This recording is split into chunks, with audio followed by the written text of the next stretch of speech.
The standing single arm dumbbell row, aka 3-point row, is a fantastic and versatile back exercise, but it can really go wrong and you might miss the entire point of the exercise if you're not doing a few things right.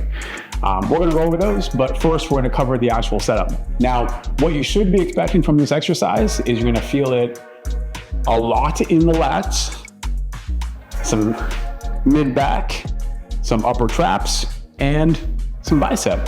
Those should all be involved. We should not get a ton of lower back. And as a whole, we should feel this more in the back than in the bicep. If we're not, we're doing something wrong. But you need something to put your hand on to set this up.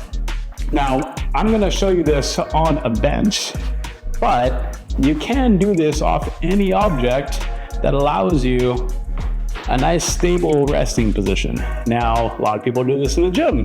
They rest on the dumbbell rack, and that's okay, but just a heads up, if it's a busy commercial gym, it's kind of a douchebag move. So you probably want to find something else that's not overcrowded, that you're not having to have people dodge around you. That's just a pro tip. So, I'm going to use the bench. We want to get our hand down, and we want a wide stance.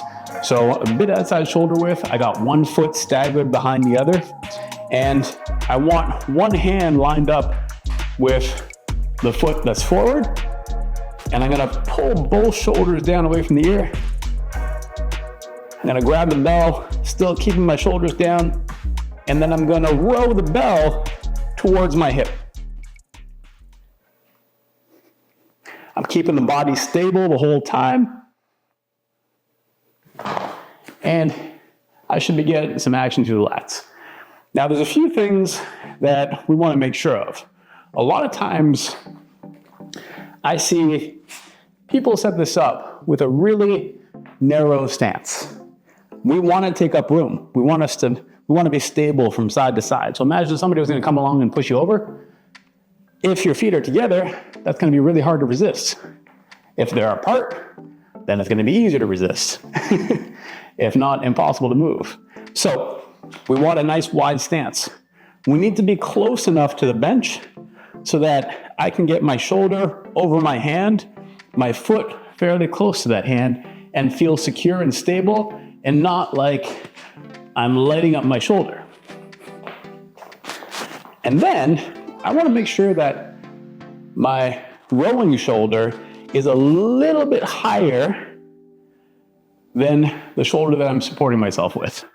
So I do allow myself to turn a little bit or pull a little bit away from the bench on the side that I'm rowing with. Now, the whole time the bell is getting pulled towards the hip, but then coming back under the shoulder. I'm letting gravity take it.